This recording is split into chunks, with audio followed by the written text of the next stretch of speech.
sudah mengikut cara orang Yahudi, ya Rasulullah, puasa 10 Muharram ni mereka pun puasa juga. Jadi dari Nabi SAW, kalau begitu, insya-Allah kalau umur kita panjang, tahun depan kita puasa 9 dan 10 Muharram. Wahal peristiwa ini berlaku, peristiwa Nabi ditanya tentang puasa 10 Muharram ini berlaku pada tahun akhir kehidupan Nabi, iaitu tahun 11 Hijrah. Tak berapa lama lepas itu Nabi jatuh gering dan Nabi pun wafat pada 12 Rabiul Awal. Nampak? Jadi kita boleh puasa siang tadi dengan esok. Malah para ulama ada yang berpendapat sesiapa yang tak dapat berpuasa pada 9 dan 10 Muharram boleh berpuasa pada 11 Muharram. Wallahu a'lam. Itulah sebagai mukadimah pada malam ini.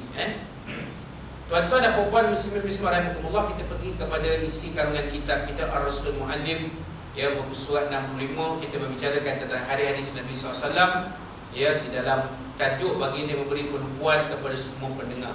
Contoh yang ketiga, yang contoh yang akhir kita akan bicarakan pada malam ini, ya, dan insya-Allah kita akan menyempurnakan perbincangan bab yang kita sedang pelajari ini, iaitu bab yang berkenaan dengan perbahasan ringkas mengenai pribadi baginda dari aspek pengajaran. Urusan 65. Contoh ketiga, An Anas radhiyallahu anhu, daripada Anas bin Malik radhiyallahu anhu, anna imra'atan kana fi aqliha syai'un, bahawasanya ada seorang perempuan yang akalnya agak pelik.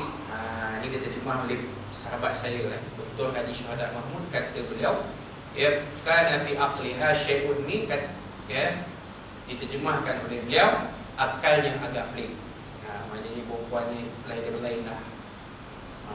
Perempuan ni lain daripada lain. Mungkin corodik ni lain macam pun. Tapi kata Anas, kana fi aqliha syai'un, dalam akalnya ada sesuatu. Mungkin otak dia bergelega kot, sentiasa ada je benda nak tanya. Ni bagus juga. Sebenarnya bila kita mengaji kan, kalau kita ni ikut saja apa kata ustaz, betul saja, tak ada bertanya. Bila ustaz dia buka ruang untuk soalan, ada soalan, tak ada. Langsung tak ada soalan, semua faham belaka. Balik gang bila tanya apa yang Ustaz Azmi ajar, tak, saya pun tak tahu, ikut-ikut ya. Dia sendiri pun tak faham, dia tak mau tanya tentang mana yang dia tak faham. Itu kita tu. Tapi ada orang yang sentiasa, ada tiap-tiap kali kuliah tu, sampai jemaah pun dah menyampah tengok dia. Dia ni, kalau dia ni lah datang suruh kita, memang dia tanya. Sampai ustaz tu tak boleh nak berganjak mengajar kita. Sikit cerita dia tanya, sikit cerita tanya. Kalau nak tanya pun pergi tanya tempat lain lah. Jangan tanya dalam kuliah ni, mengambilkan masa ustaz nak mengajar. Tapi dah cara dia macam tu lah. Nak kata apa? Kita tengok lah. Bagus lah. Dari satu segi bagus orang macam ni. Dari satu segi agak susah juga kita melihat kainah orang macam tu. Macam saya kata tadi kan, dia buat macam ni. Jadi zaman Nabi SAW ada juga perempuan yang seperti ini. Suka tanya, ada. Kan Nabi pada kuliah ada dia nak tanya Nabi SAW.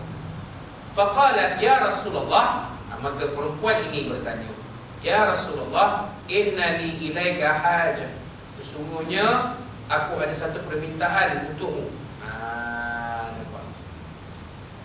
Aku ada satu hajat untukmu ya Rasulullah.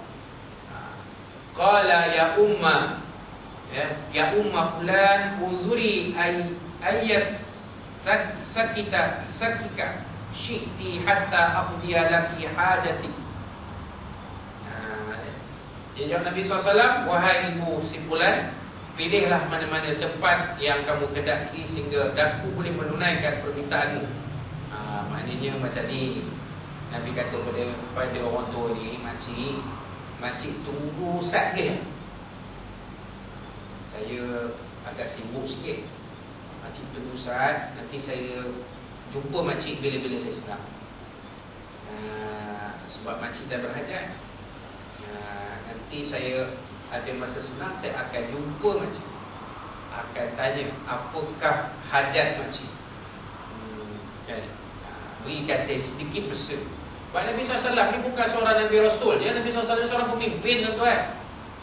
Seorang ketua negara, ketua polis negara, dia ketua presiden, dia Perdana Menteri, dia ketua hakim negara, dia ketua panglima angkatan tentera, dia semua Nabi SAW jadi ketuanya. Banyak tanggungjawab. Ketua memang Nabi kena pegang lah. Tapi bila expo baru Nabi bagi kepada sahabat-sahabat yang kanan, menteri-menteri. Kalau menteri pendidikan dan Nabi SAW beri Sayyidina Ali. Sebab Sayyidina Ali ni seorang yang dalam ilmunya. Nabi SAW mengatakan, aku ini gedung ilmu dan Ali itu pintu gerbangnya. Itu kata Nabi SAW. Kalau menteri keuangan, menteri ekonomi, bagi kepada menteri keuangan, bagi kepada Sayyidina Osman bin Affan.